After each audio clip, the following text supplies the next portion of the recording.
She's too dumb to notice anything. Once I get the apartment in my name, I'll dump her. That's the first thing I heard when I opened my own front door. The words didn't hit me like thunder. They didn't even echo. They just landed. Quiet, precise, deadly. I stood frozen in the hallway, holding a bag of groceries and a bottle of wine I'd bought for a dinner that was never going to happen. The bottle slipped from my hand, but I caught it before it hit the floor. My heart didn't beat, it throbbed, like something was tearing open inside me. Daniel's laugh drifted from the living room. It wasn't the polite, public laugh I'd heard at company dinners. It was the careless, cruel kind that belonged to a man who didn't think anyone was listening. Yeah, he said into the phone, his voice full of mockery. She actually thinks I'm still in love with her. 7 years married and she's still decorating the house like it's a fairy tale. I pressed my back to the wall. Every word burned through me like acid. He kept talking. Once the apartment's in my name, I'll make the move. Margaret says it's time. Vanessa's right, Claire's too sentimental to fight back. Vanessa. The name hit like a gunshot. I didn't need to guess who she was. I'd seen the name pop up on his phone once, weeks ago, and he'd said, "It's work, don't start." I never started. I never questioned.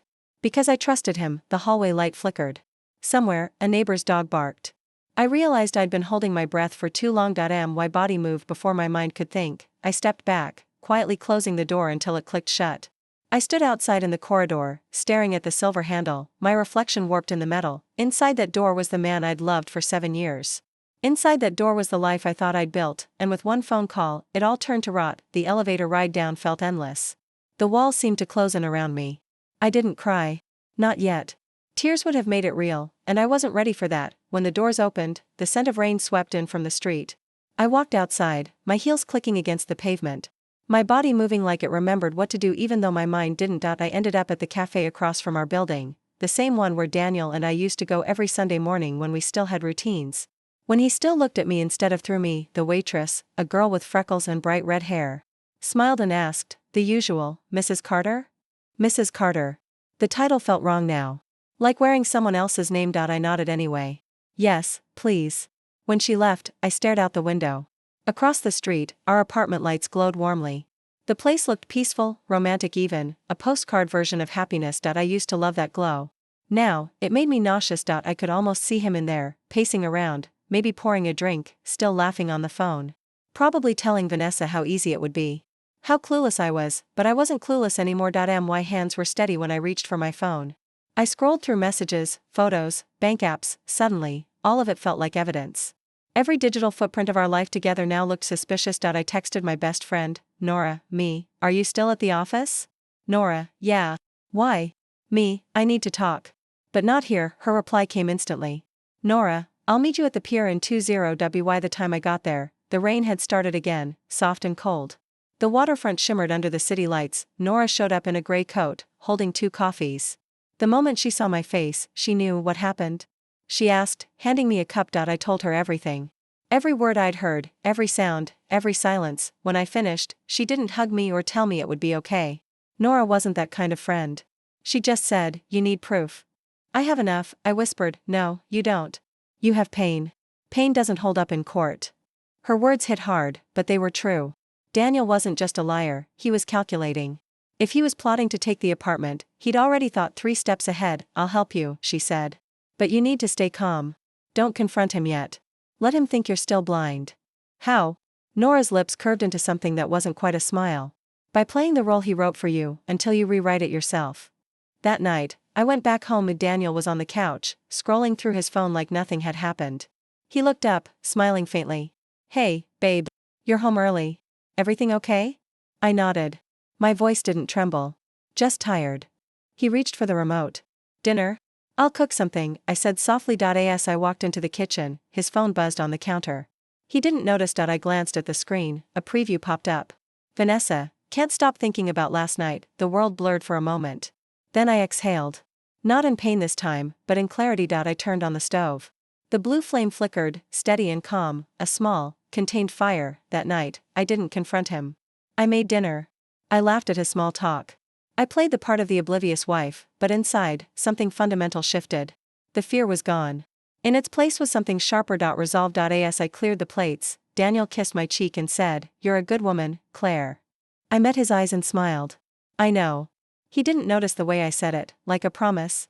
Not a compliment, because from that moment on, I stopped being the woman he could control, and when I finally crossed that threshold again, it wouldn't be as his wife. It would be as the storm he never saw coming. From the outside, our life looked picture perfect. A bright apartment overlooking the bay, polished floors that smelled faintly of cedar, silver-framed wedding photos lining the hallway, two smiling people who looked like they had everything figured out. Sometimes I'd stare at those pictures and wonder when that version of us disappeared. When did the light in his eyes fade into calculation? When did my smile become a performance? Daniel and I met at a charity event hosted by his bank 7 years ago. I remember his laugh, deep, confident, effortless, the kind that filled a room and made everyone feel smaller next to him. He said I had an artist's mind but an accountant's patience. I thought it was a compliment. Now I realize it was the first sign of how neatly he wanted me to fit into his world, creative enough to make him look interesting, obedient enough not to disrupt it. We moved in together after a year. By our 3rd anniversary, we bought the apartment I'm living in now, or rather, my parents did, as a wedding gift. Daniel insisted the deed be joint, but I'd refused. I told him it felt unnecessary. He smiled and said, "Of course, babe. Whatever makes you comfortable." I didn't notice the tightness in his jaw when he said it. Back then, I thought love meant compromise. I thought keeping the peace was proof of devotion. So when Daniel's mother, Margaret, began visiting every weekend, criticizing how I cooked, how I arranged the furniture, even how I spoke, I smiled and said, "She means well." She didn't. She once looked around our living room and sighed, "I suppose you tried your best. It's just not Daniel's style."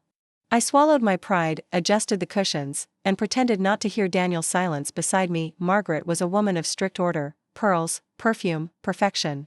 Her son adored her approval, and I used to think that made him a good man. But it made him small. And me invisible. The first Real crack appeared on a Sunday morning. I'd spent hours preparing brunch, eggs Benedict, avocado toast, even his favorite espresso blend. The sun poured through the windows, catching the dust motes in the air. I thought it looked magical. When Daniel walked in, he didn't say good morning. He looked at the table, then at me. "Why are we wasting time on this? You know I don't even eat breakfast." I laughed it off.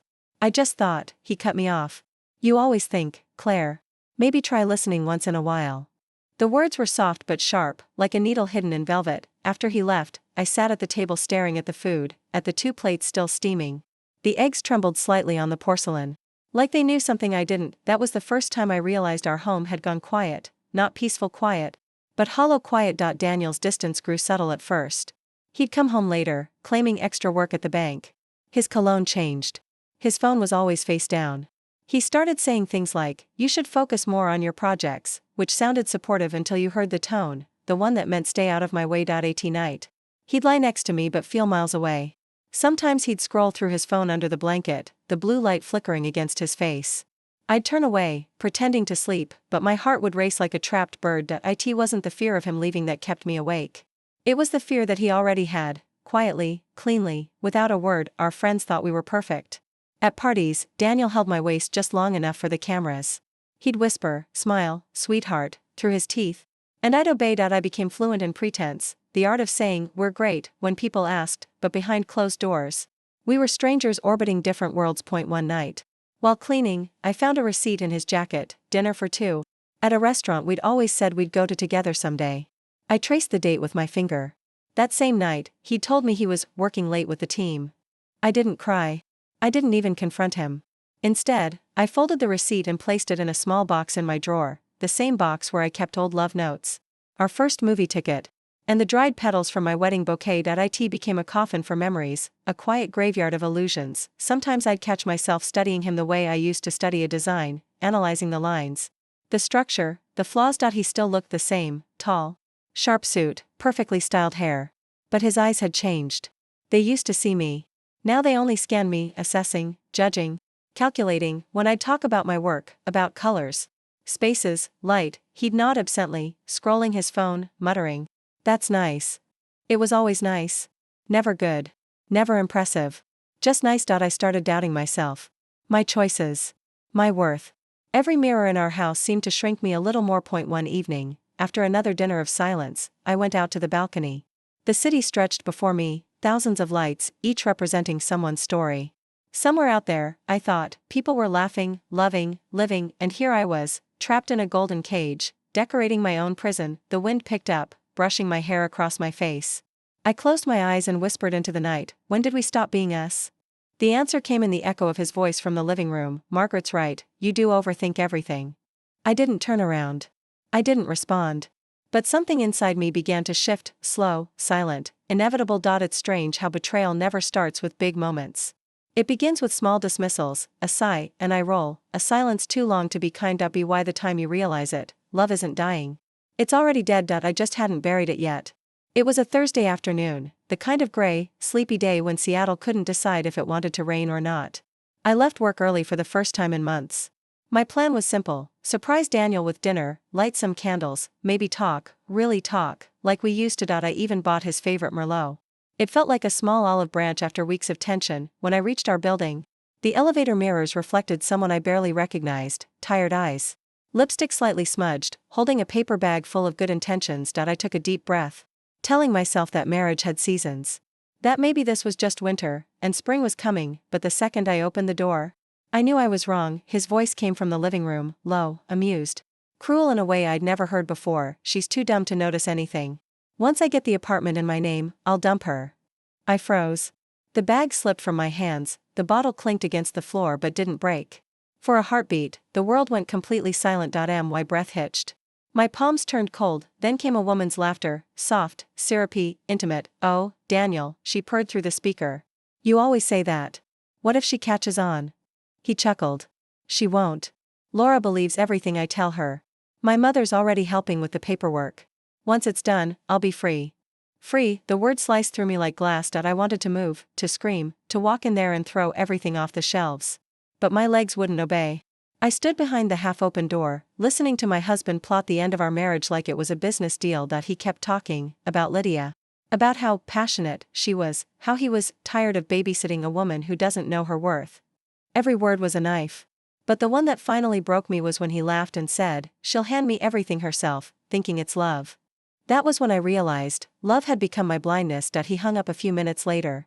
I waited, not daring to breathe, until I heard him in the shower. Then I moved, slowly, carefully, into the living room. The scent of his cologne lingered in the air, mixed with the faint sweetness of the wine I'd brought. On the coffee table lay his phone, still glowing. The name Lydia flashed across the screen with a new message. Can't wait till it's just us. My stomach churned. I scrolled up, my hands shaking. Message after message, plans, lies, promises. Photos from hotel rooms I didn't recognize, and above all, the arrogance. The certainty that I'd never find out. I backed away, pressing my hand against my mouth to stop the scream rising in my throat. That was when I noticed something else, a stack of folders on his desk, labeled transfer documents. I opened one. It was a draft for the apartment title, already filled out with his name in the primary owner section. There it was, my entire future. Signed away behind my back. My knees gave out, and I sat on the floor. Surrounded by pieces of my life I no longer recognized. The sound of the shower stopped. My heart jumped. I stuffed the papers back into place, wiped my eyes, and grabbed the wine bottle like a prop in a play I didn't want to perform. When he came out, hair wet, towel around his neck, he smiled, that same smile he used when he wanted to look charming in public. Hey, babe. You're home early. I forced a smile. Yeah. Thought we could have dinner together. He glanced at the food bag, then at me. You didn't have to. I've already eaten. My throat tightened, but I swallowed it down. Right. Of course. He walked past me, the scent of his soap brushing my shoulder. Don't wait up. I've got work to finish tonight. The door closed behind him, and I stood there alone, holding an unopened bottle of wine, staring at the place where the man I loved had stood, a stranger now. In every sense, that night, I didn't cry. I couldn't. Tears felt too easy, too human for what I'd just heard. Instead, I cleaned every surface, every counter. I folded his shirts, lined up his shoes, rearranged the books. It was like if I made everything neat enough, maybe the chaos inside me would quiet down, but it didn't. Around midnight, I sat on the couch, looking at the city lights flickering outside. That was when I made my decision. I wasn't going to scream. I wasn't going to beg or plead or confront him. I was going to end this my way, quietly, precisely, intelligently. I went into the bedroom and opened my jewelry box. Inside, I found the small camera my dad had given me years ago, for design inspiration, he'd said. It had a perfect mic, clear enough to pick up whispers. I placed it in the corner of the living room, behind a potted plant. Then I opened the app on my phone, tested the feed, crisp, live, ready. The next morning, when Daniel kissed my cheek goodbye, I smiled back that he didn't notice my hands weren't shaking anymore, that he didn't notice I was watching him more carefully than ever, that he didn't notice that the woman he thought was too dumb to notice anything had just started paying attention. That was the moment everything changed. Not because I lost faith in my marriage, but because I finally found faith in myself. For years, I'd believed love meant staying. Now I knew, sometimes, love means walking away before you're destroyed, and this time, I wasn't the one being played, this time, I was the one setting the stage. For the next few days, I became a ghost in my own home. Daniel didn't notice. He was too busy juggling his lies, thinking he was the only one holding the cards. He still kissed me on the cheek before work, still called me sweetheart when he needed something. Still looked me in the eye and saw nothing but a woman too naive to question him, and maybe that was my greatest advantage. He underestimated me each morning. I watched him from the corner of my eye as he scrolled through his phone, smiling at messages he thought I couldn't see. I memorized the times, the names, the patterns. Every evening, after he left, I'd check the camera feed. Every whisper, every call, every conversation between him and his mother, recorded and stored safely in a folder labeled Design References on my laptop. The first time I heard them plotting together, I almost stopped breathing. Margaret's voice came sharp through the speaker. She's too soft, Daniel. You need to move fast before she realizes what you're doing. He sighed, annoyed. Relax, Mom. It's almost done. Lydia's helping with the paperwork. And after that? She pressed. You think she'll just walk away? Daniel laughed. She'll cry, of course. But she won't fight. She never does. Something inside me snapped. It wasn't anger, it was clarity. A clean, cold understanding of who he truly was. That night, I called Maggie. She'd been my best friend since college, practical, sharp-tongued. The kind of woman who could dismantle a man's ego with one eyebrow raise. When she picked up, I could hear the clinking of a wine glass. Claire? It's been ages. What's wrong? I hesitated, staring at my reflection in the dark window. I think my husband's planning to ruin me. There was silence, then the sound of her chair scraping. Tell me everything. So I did. The phone call, the camera, the fake documents. The woman. The mother. All of it. When I finished, she exhaled. Jesus, Claire. That's not marriage, that's warfare. I laughed weakly. And I've been sleeping with the enemy. Her tone softened. Listen. Don't confront him. Don't let him know you know. Keep collecting evidence, texts, emails, transfers, anything that ties him to the plan. When it's time, we'll make sure he pays for underestimating you. Something in her voice steadied me. Over the next 2 weeks, I lived a double life. By day, I played the role of the devoted wife, cooking, smiling, pretending to be unaware. By night, I turned into a strategist. I learned how to access his cloud account. I saved every incriminating message. Every transaction linked to Lydia's name. I even started recording my own conversations with him. The subtle gaslighting, the guilt trips, the veiled insults. Claire, you should be grateful. Most women would kill to have a husband like me. I'm not sure why you're so emotional lately. Are you sure you're not overreacting? You're lucky I put up with this drama. Each word was a thread, and I was weaving my net. One evening, Margaret dropped by unannounced, as usual. She wore her pearls and her perfume, the kind that lingered long after she left. I offered her tea, pretending my hands weren't shaking with quiet fury. So, she began, crossing her legs. Daniel mentioned you might be signing some documents soon. How wonderful. Putting everything in his name will make things simpler when you two start a family. I smiled, polite but frozen. Of course. Simplicity is important. She tilted her head, examining me like a specimen. You're not as foolish as you look, are you, dear? I set my cup down, letting the porcelain clink just slightly louder than necessary. No, Mrs. Parker. I'm exactly as foolish as you think. She laughed, oblivious to the double edge of my words. When she left, I exhaled for what felt like the first time in hours. That night, I added another recording to my growing collection. My digital diary of deceit. It amazed me how easy it was to hide the truth in plain sight. He'd walk past my laptop every day, never suspecting that his own voice was buried inside it, waiting to destroy him. Still, pretending took its toll. Every time I looked at him, my heart wavered between hatred and grief. I missed the man I thought he was. I missed the version of us that only existed in my imagination, but I couldn't afford nostalgia. Not when survival demanded clarity. Then came the moment I almost broke. It was a Saturday morning. Daniel was leaving for work, dressed too sharply for a weekend meeting. He leaned down, kissed the top of my head, and whispered, "Don't wait up." I smiled. I never do. The second he left, I sank onto the floor and let out a breath I didn't realize I'd been holding. I didn't cry, though. Not this time. Instead, I whispered to the empty room, "You think I won't fight back? But you have no idea who I am anymore." 2 days later, Maggie called again. "I've looked over everything you sent me," she said, her voice crisp. "Claire, you're sitting on a goldmine of evidence.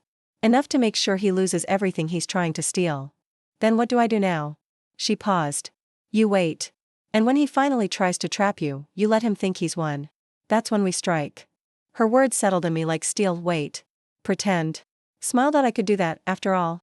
I'd been doing it for years. That night, Daniel came home early, flowers in hand, wine in the other. "Thought we could have dinner together," he said with a grin. "It's been a while since we had a proper night." My pulse quickened, but I smiled. "That sounds lovely." Over dinner, he talked about work, about trust, about how lucky we were to have each other. His tone dripped with irony, but I kept my face calm. When he leaned across the table and said, "I don't know what I'd do without you," I finally understood. He wasn't lying because he loved me.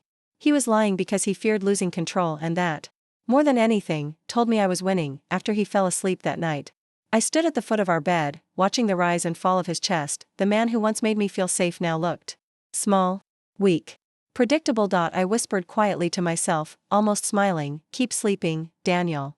You're about to wake up in a world where I'm not your victim anymore." The night of Daniel's birthday arrived like the calm before a storm. Our apartment shimmered with golden candlelight, laughter floated through the air, glasses clinked, music hummed softly from the speakers. To anyone watching, we were the perfect couple hosting the perfect party, but underneath the glow, my heartbeat pounded with the rhythm of something ending. I'd spent weeks rehearsing this moment in my head, timing every detail like choreography.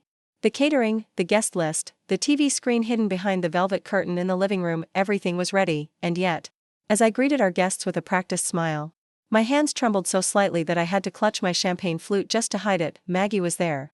Of course, my secret anchor among the sea of strangers. She caught my eye once and gave a subtle nod. Showtime. Daniel looked radiant, or at least, he thought he did. His navy suit was perfectly tailored, his grin wide and charming. He thrived on admiration, on the illusion of control. He held Lydia close enough for whispers, far enough for denial.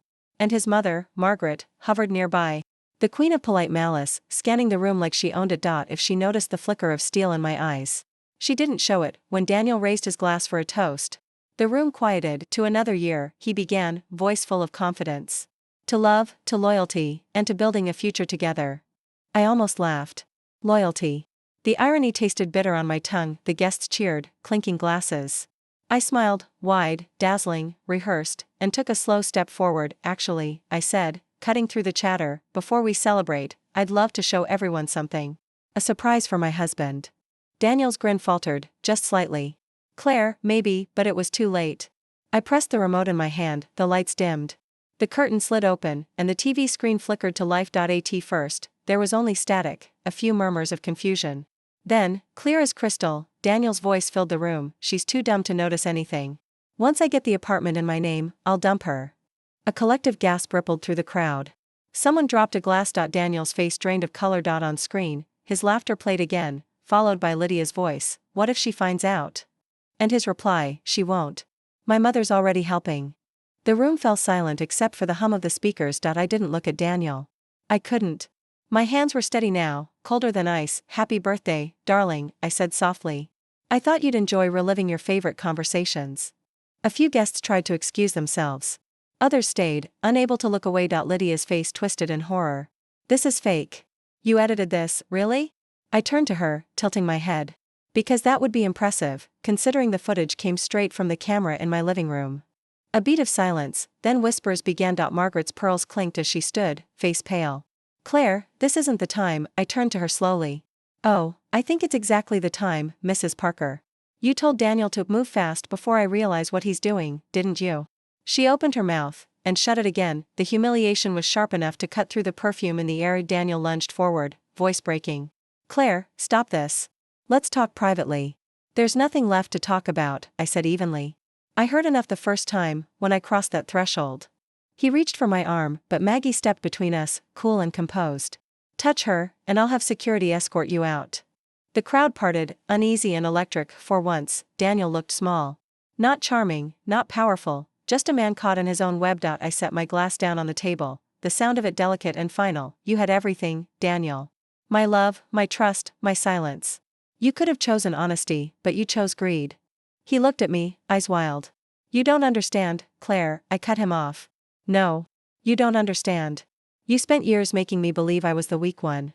But the thing about people like me. I took a step closer, lowering my voice. We break quietly.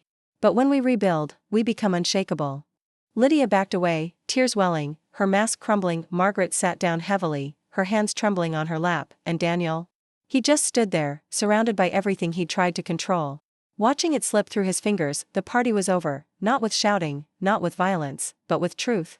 Played out on a screen too bright to ignore. I turned to the guests, colleagues, friends, strangers. Thank you all for coming. I'm afraid the celebration's been cancelled. But please, enjoy the cake.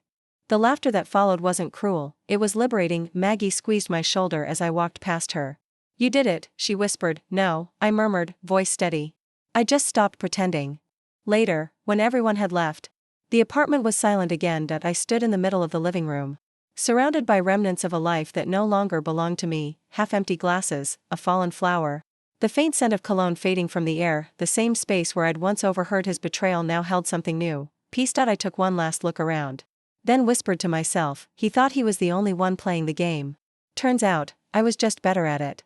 And for the first time in years, I smiled, not the polite, practiced one, but something real, something free.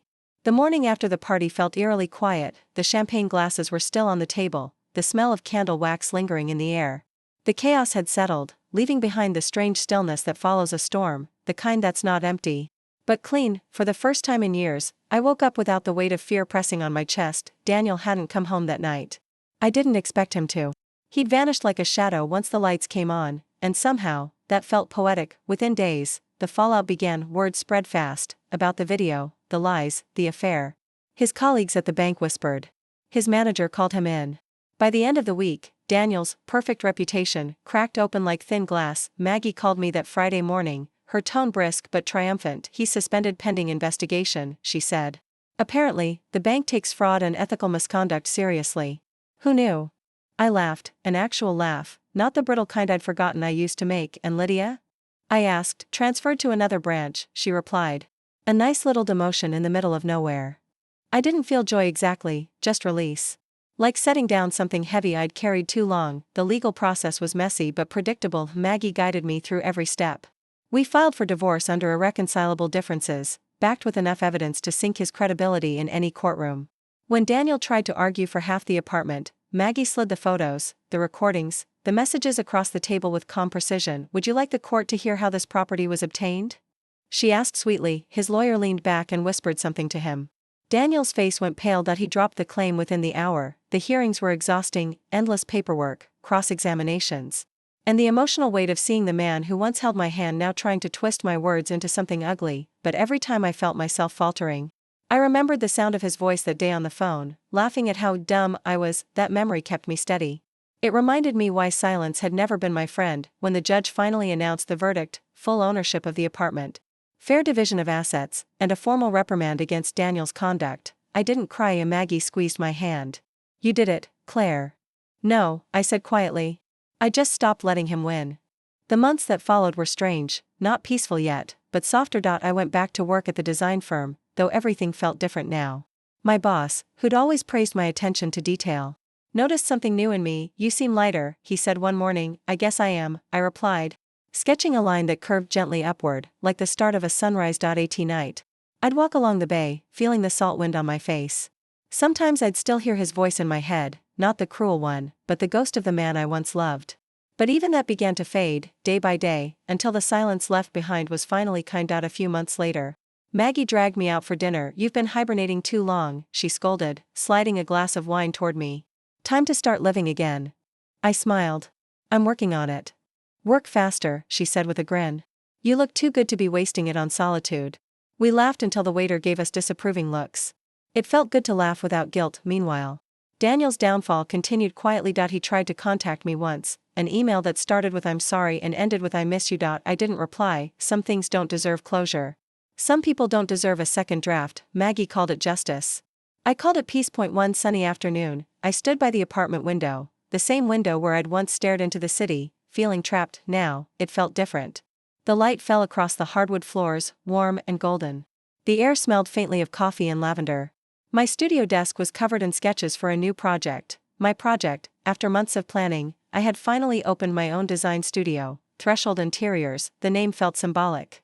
It was about crossing over, not into a place, but into a new version of myself. Sometimes clients would compliment my attention to emotional detail in spaces. "You design homes that breathe," they'd say. And I'd smile, thinking, of course. You learn a lot about air when you've lived without it. I didn't erase my past. I framed it. Like art that no longer hurts to look at. A few weeks later, I received an unexpected call from Margaret. Her voice was softer than I'd ever heard. "Claire," she said quietly, "I wanted to say I'm sorry. For everything. For believing lies. For letting my pride hurt you." I paused, watching the light shift across the room. "I forgive you," I said truthfully. "But I'll never forget." There was silence.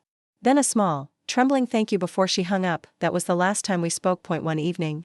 Almost a year after the party. I found myself standing at the apartment doorway, the same threshold where everything had once fallen apart. I'd bought a new plant earlier that day, a small green fern. I placed it near the entrance, right where the old wine stain used to be. Then I whispered to the empty air, "I crossed this threshold once in pain. Today, I cross it in peace." The city lights glimmered beyond the window. The air felt alive again. For the first time in my life, I didn't feel like I was waiting for anyone to come home. Because I was already there. A year can change everything. 12 months ago, I was a woman pretending to be fine, decorating a cage and calling it home. Now, I wake up to sunlight instead of tension. To peace instead of permission. Funny how silence feels different when it's not filled with fear. My studio, Threshold Interiors, has been running for 6 months now.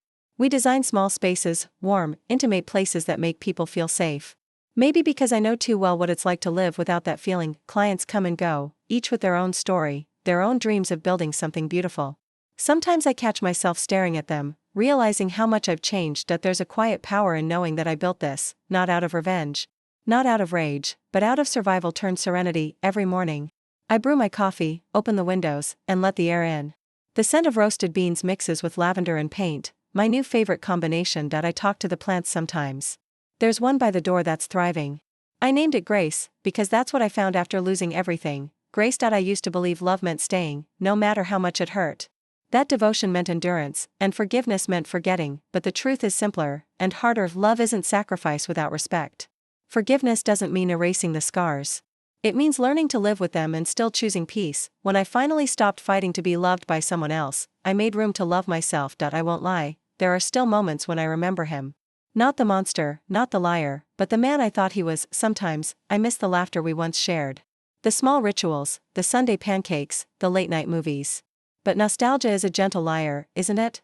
It paints over the bruises, blurs the shouting, edits the truth. So when those memories come, I let them pass, like wind through an open window. I don't chase them anymore. Last week, I got an invitation, a wedding announcement. Lydia and Daniel. I stared at it for a long time, the gold letters shimmering under the light. My first instinct was laughter. Then, a quiet sadness, not for me, but for them, because I knew that anything built on deceit eventually collapses under its own weight. I didn't RSVP. I didn't need to. Some goodbyes are better left unspoken. Later that evening, I went for a walk by the bay. The sky was deep blue, the kind that comes just before dusk. The air smelled of salt and rain, the scent of my city.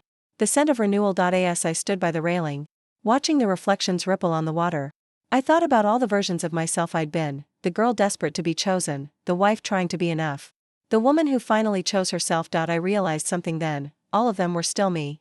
Even the broken ones. Especially the broken ones, because it was the cracks that let the light in. When people ask if I hate him, I tell them no. Hatred keeps you tethered. Forgiveness cuts the cord. I don't forgive because he deserves it. I forgive because I do. It's how I reclaim my story, not as a tragedy, but as a transformation. Sometimes, new clients recognize me. "You're that Claire, aren't you? The one from the story?" They look embarrassed right after asking, but I always smile. "Yes," I tell them. "That was me. But this is me now." And I watch their shoulders relax.